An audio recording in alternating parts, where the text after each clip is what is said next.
Level 1, the recruit. You are 17 years old. Your father is a blacksmith. Your village sits 3 days from the Dnieper by foot. You have never seen a building taller than a barn. Men speak of Miklagatha, the great city. Byzantine gold has paid northern warriors since the year 908. Emperor Basil II bought 6,000 axes that year. Norse blades, rust blades, all sworn to guard his throne.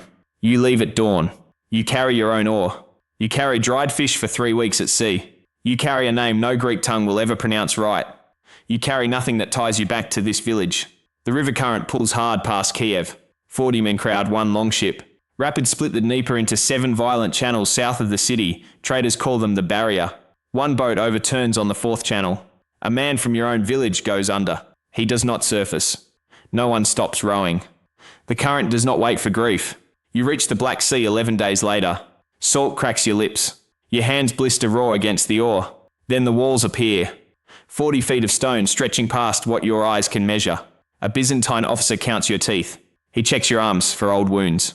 He asks your name twice in 2 languages neither of you speaks well. You kneel. You repeat words a translator feeds you one phrase at a time. You swear loyalty to one man alone, the emperor, not to any officer standing between you and him. The oath is finished in under a minute. No one hands you a weapon. No one has taught you how to hold an axe. Level 2, the axe bearer. You are 18 years old. Byzantines call your unit the Pelakaiphoroi, the axe bearers. Citizens in the wine shops call you something else, the emperor's wine sacks. An armourer hands you a Dane axe. The haft measures 5 feet. The blade spans 9 inches at its widest curve. Fully assembled, the weapon weighs close to 8 pounds. You swing wide on the first day. You overcorrect on the second, blade biting dirt short of the mark. You connect on the 5th, a glancing hit, barely marking the wood. You split a straw dummy clean through the neck by the 10th. Your palms bleed through new calluses. Byzantine officers shout commands in Greek. You learn 12 words in a month: halt, advance, kneel, guard, gate, throne, silence, march, axe, shield, emperor, oath. You stand at the Chalk gate for 6 hours without moving your feet. Your legs cramp. Sweat runs into your eyes. You are not permitted to wipe it away. Constantinople holds close to 400,000 people behind its walls. Public baths run hot water through lead pipes. Marble covers buildings your village would have called a king's hall. None of it belongs to you. Off duty, you drink. Byzantine wine costs less than water back home. A guardsman 2 ranks above you breaks a tavern table over a merchant's refusal to pour more. City guards arrest him within the hour. Your oath protects you at the palace gate. It protects nothing outside it. You learn the edge of your own power before you learn to fight with the axe in your hands. Level 3, the reserve. You are 21 years old. The emperor marches east. 6,000 regular infantry accompany him. 2,000 cavalry ride the flanks. 300 Varangians hold the rear, a reserve, not a first wave. Doctrine is simple. Regular troops absorb the first clash. Varangians wait behind the standard until the line bends. You have heard this rule since your first week at the Chalk gate. Today you learn its cost. You stand in formation for 4 hours. Dust rises from a collision 200 yards ahead. Horns signal a retreat. A gap opens on the left flank. An officer raises his sword. The signal comes. You raise the axe. You swing for the nearest shield. The wood splits down the grain in one stroke. You swing for the arm holding the next one. You do not lower the blade until the horns call a second signal, this time for advance. A spear glances off your mail sleeve. Byzantine riders of the era note men like you fighting through wounds that would drop other soldiers, never breaking stride. You do not feel brave. Your hands sweat inside the leather grip. Your ears ring from the horn blasts. The man on your second swing drops before he finishes the sound he was making. You step over him. The line keeps moving. By dusk, the enemy scatters into the tree line. 4 bodies lie within arm's reach of where you stood. One is yours. Officers divide the captured plunder that night. 1/3 goes to the imperial treasury. 1/3 goes to the regular army. 1/3 splits among the Varangian ranks. Your share alone outweighs 3 years of your father's wages at the forge. You have never held this much gold at once. You do not yet know how many years of this will follow. You do not know what each year will take from you in return. Level 4, the file leader. You are 26 years old. 8 years of service earn you command of a file. 6 new recruits, all younger than you were on your own first crossing of the Dnieper. You teach them the same 12 words you once memorized in a month. Your post shifts from the gate to the throne room. You stand 3 paces behind the imperial seat during audiences. Byzantine nobles kneel. They speak in riddles you barely follow. Officers repeat one rule above all others: a Varangian does not take bribes. A Varangian does not carry messages between conspirators. This is the reason foreign axes stand closer to the emperor than any native-born general. A court official presses a small pouch into your palm during a procession. Gold coins shift inside the leather. He asks only that you delay reporting a visitor's arrival by 1 hour. You hand the pouch to your superior officer within the hour, unopened. The official is arrested before nightfall. You never learn what he was hiding. The emperor dies in his sleep after 11 years on the throne. Bells ring across the city before dawn. Pollutas farf. The old law grants every guardsman the run of the treasury. Both hands. As much as they can carry. Before the doors close again. You grab coins first. You stuff them into every fold of your tunic. You grab a gold chain thick enough to choke a man. You grab a silver reliquary too heavy to lift one-handed. Half of it spills before you clear the doorway. A guardsman behind you shoves another to the floor over a scattered handful of coins. Boots come down on the fallen man's wrist. No officer intervenes. Gold outranks brotherhood inside these doors. You leave with more wealth than you can count without help. The throne sits empty behind you. No one yet knows what kind of man will fill it. Level 5, the shield of the throne. You are 32 years old. The new emperor trusts fewer men than the last one did. Rumours spread through the great palace. A general is gathering loyalty among the border regiments.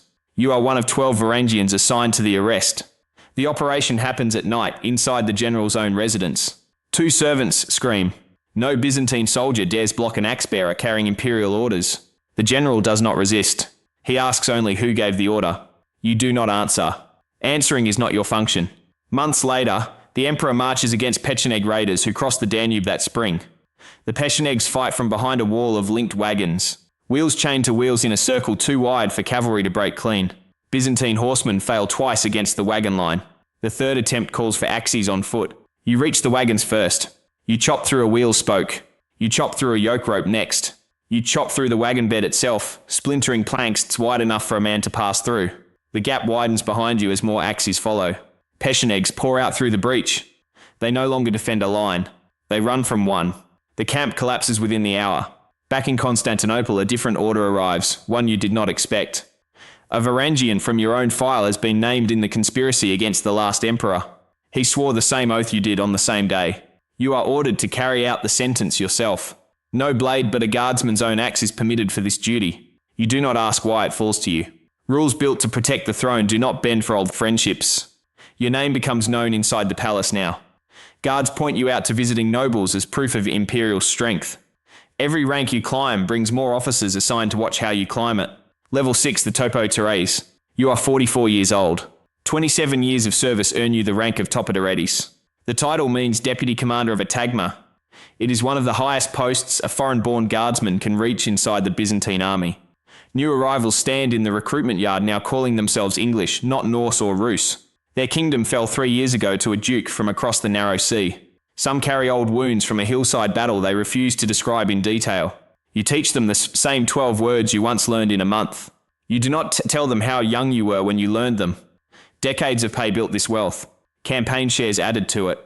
2 separate treasury runs doubled it again. You are wealthier now than the lord who once owned your father's forge. A merchant ship captain offers you passage home for a price you could pay without noticing the loss. You decline once. Duty, you tell him. You decline again a week later.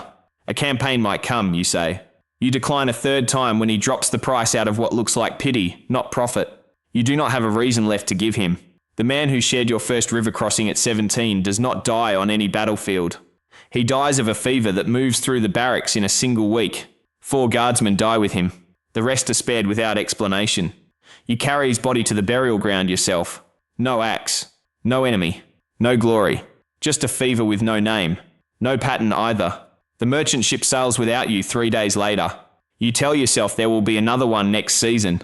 An imperial messenger arrives before that season ends. The emperor is raising an army to march east. A Turkish power is growing faster than anyone in the palace expected. Level 7, the Spatharo Candidatos. You are 45 years old. A ceremony fills the Chrysotraclinos, the throne room's inner hall. An official reads your name before the court. Spatharo Candidatos, a title the palace has granted to fewer than a handful of foreign-born guardsmen in a century. Only the rank of Topoterity stands between you and the office of Akaluthos itself. That office has always gone to native-born Byzantines. No foreigner has held it in living memory. Young officers now report to you before reporting to anyone else. You correct their grip on the axe haft. You correct their footing in formation. You do not correct their fear. That's a lesson only a battlefield teaches. Emperor Romanos IV took the throne 3 years ago. He married the widowed empress for one reason. The border east of Anatolia is collapsing under Seljuk raids. Your own holdings now include 3 properties inside the city walls. A share in a merchant venture on the Black Sea coast pays you twice a year. No lord in your home village ever owned this much. A council meets to plan the eastern campaign. The emperor intends to lead it himself, not send a general in his place. Every Varangian above the rank of file leader receives orders to march. Senior rank grants you the privilege of requesting a home garrison instead. You do not request it. You sign the muster roll with your own hand. The same hand once could not hold an axe steady at 18. The council adjourns near midnight. No one in the room says the word Manzikert. No one in the room has heard it yet. Level 8, the Emperor's Shield. You are 46 years old. The date is August 26, 1071. The army reaches Manzikert in the Armenian highlands. Sultan Alp Arslan commands horse archers. He commands armoured lancers too. Both outpace a heavy Byzantine line. The line cannot turn fast enough to face them. Romanos IV leads the centre himself, armoured like a common soldier instead of commanding from behind the ranks. You stand within his personal escort, close enough to see sweat cutting through the dust on his face. The Seljuk line will not hold still to fight. It bends. It scatters. It reforms into a crescent, drawing the Byzantine centre forward across open ground. By late afternoon, the emperor orders a withdrawal. Back to camp before nightfall traps the army in unfamiliar terrain. The order does not reach every commander clean. The rearguard general, Andronikos Doukas, no friend to the emperor's faction, turns his men back to camp early. He does not cover the retreat he was posted to protect. The gap behind the centre opens wide. Seljuk cavalry pour into it before the sun fully sets. You tighten around the emperor. You feel an arrow glance off your mail sleeve. You swing your axe at the first rider in reach. You do not step back when the man beside you falls. Darkness makes the field unreadable. Screaming replaces orders. One by one, the guardsmen around you go down. Some fall to arrows. Some to lances. Some to blades in the dark you never see coming. Your axe opens a horse's foreleg. The rider drops with it. You do not wait to see if either one gets up. When the circle finally breaks, you are one of 4 men still standing where 30 stood at dusk. Hours later, soldiers find the emperor wounded, disarmed, surrounded by men who are not yours. He is led before Alp Arslan, still wearing plain armour. The historian Michael Pisios will later mock him for that choice. Every axe that fell tonight fell for nothing measurable. The emperor is a prisoner regardless. Your brothers are not. Your oath is unbroken. Level 9, the Elder. You are 58 years old. 12 years have passed since Manzikert. The empire lost Anatolia to Seljuk settlers within a decade of that single afternoon. You did not need a map to know it. Merchants stopped bringing certain goods to market first. Then certain roads emptied of travellers completely. Your left hand no longer closes fully around an axe haft. A Seljuk blade found the tendons that night. It never let go, even after the wound healed shut. You do not march anymore. Officers assign you to the training yard instead. You correct the group of boys who were not born when you swore your own oath. You still hold the rank of Spathro Candidatos. No one has stripped it. No one has added to it either. 4 decades of pay built this wealth. Plunder shares added more. 2 treasury runs doubled it again. Property across the city holds all of it now. It is more than enough for the return voyage you never took. One afternoon you walk to the harbour instead of the training yard. No one questions where a man of your rank chooses to stand. A ship comes in from the north that morning. Sails patched more than once. Hull scraped raw by ice somewhere upriver. Young men climb down onto the dock, packs on their backs, weapons wrapped in cloth against the salt air. They stop at the base of the seawall. They stare up at 40 feet of stone the way you once did. Necks bent back. Mouths open. Hands forget to finish tying off the rope. One of them says a word in a northern tongue you have not heard spoken aloud in years. It sounds like wonder. It sounds like your own voice at 17. You know, standing there, how many of these boys will never see their villages again? You know it the way you know your own scarred hand. You say nothing to any of them. The walls do not care who climbs off the next ship, or the one after it, or the one after that. The cycle continues.